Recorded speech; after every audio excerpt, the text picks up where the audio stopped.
Assalamualaikum warahmatullahi ta'ala wabarakatuh. Hamdan syukran lillah wassalatu wassalamu ala rasulillah wa ala alihi wa mawala amma ba'du.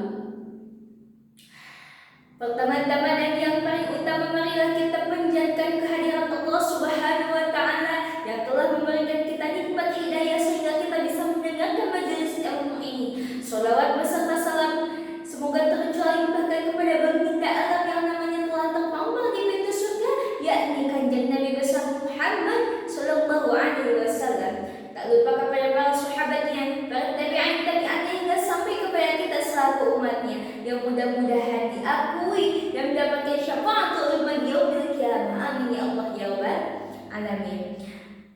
Yang saya hormati para alim ulama, para asatidah yang ada di seluruh Indonesia ini, dan yang saya hormati dewan juri dan juria baik putra maupun putri pada musabaqah Daibda 2023 di seluruh Indonesia. Yang saya hormati juga muslimin muslimat, ikhwatul peserta putra maupun putri yang saya hormati, dan semoga Allah muliakan. Amin amin ya Allah ya rabbal alamin.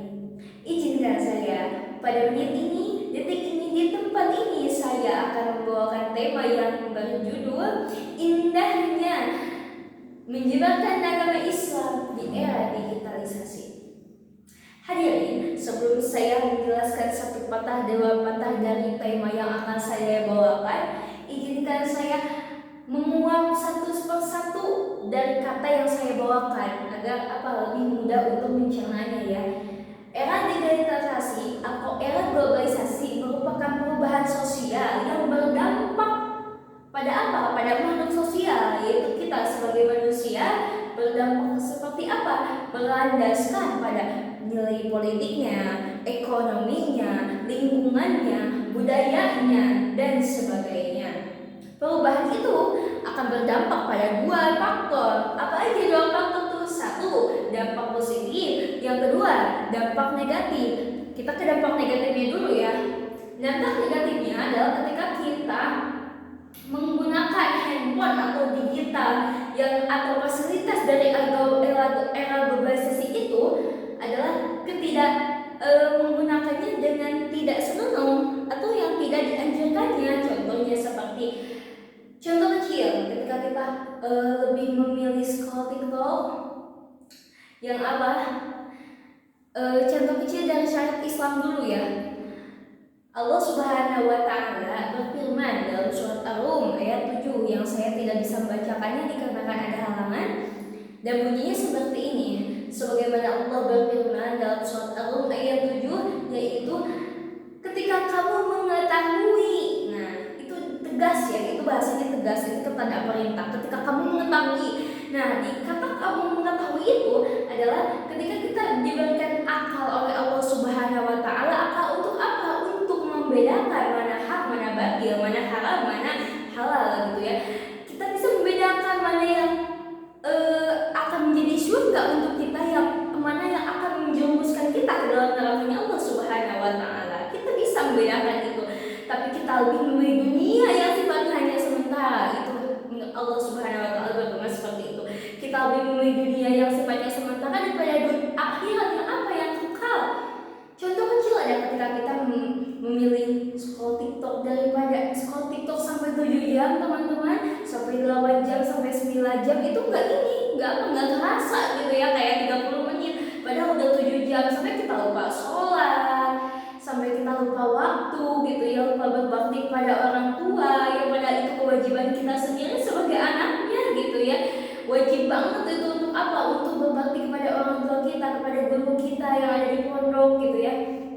Tapi kita lebih memilih dunia yang sifatnya sementara gitu ya. Padahal kita itu kita di dunia itu hanya mencari amal untuk apa? Untuk balik ke rumah kita. Kita hanya di sini hanya namu gitu. Kita hanya jadi tamu yang berburu untuk apa? Untuk pulang gitu ya. Pulang kita kemana? Antara surga dan neraka. Bagaimana amal yang kita bawa di dunia. Nah, teman-teman, mumpung ini dalam rangka bulan suci Ramadan, bulan yang penuh berkah, di mana pahala kita akan diganti berlipat-lipat ganda, dosa kita yang akan dimaafkan dengan lautan maafnya Allah gitu ya.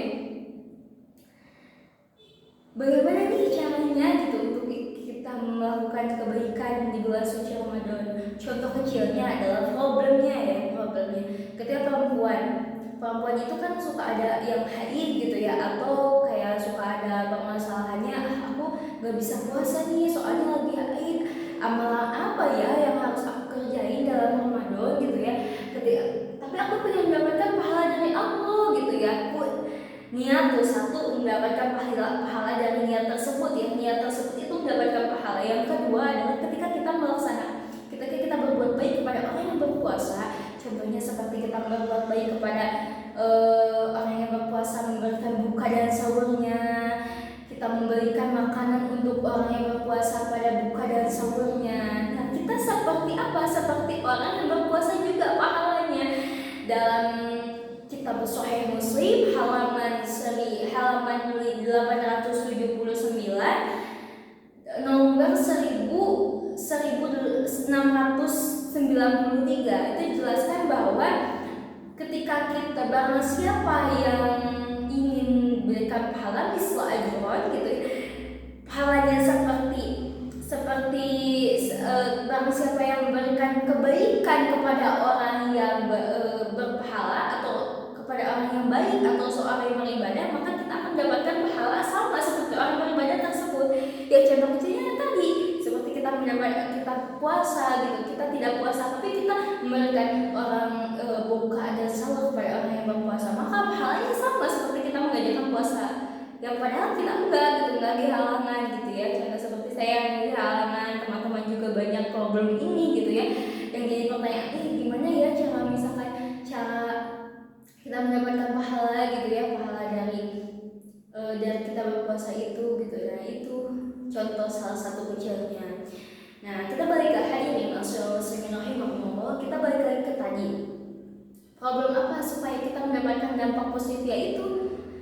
Gunakan media sosial kalian, gunakan handphone kalian atau digital yang lainnya, kamera yang lainnya. Boleh memposting di Instagram, TikTok atau itu, tapi memposting apa? Hal-hal kebaikan yang memang dibutuhkan oleh umat Nabi Muhammad yang memang tidak belajar. Contoh seperti kita yang di pondok, kita belajar ilmu agama, caranya adus. Nah, bagikan ilmu itu sehingga apa yang kita posting dibaca oleh orang yang membaca postingan kita mendapatkan ilmu dari media sosial kita. Nah, itu dampak positifnya ya teman-teman. Jadi hadirin ma'asyiral muslimin rahimakumullah. Nah, jadi kesimpulannya adalah indahnya menyebarkan kebaikan di era globalisasi tergantung kepada kitanya. Kalau kita menggunakannya dengan baik ya kita akan mendapatkan dampak positif, tapi kalau kita tidak menggunakannya dengan baik ya kita tidak akan dapat negatifnya juga. Nah, kebetulan di bulan Ramadan marilah kita membuat kebaikan, berlomba-lomba untuk apa? Untuk mendapatkan surganya Allah, untuk mendapatkan pahala-pahala yang berlipat ganda gitu ya. Kita bisa menghapus dosa dalam satu bulan ini teman-teman. Subhanallah, masya Allah ya. Ya sekian yang saya sampaikan. Mohon maaf apabila ada kesalahan. Masih sama-sama belajar, saya masih belajar.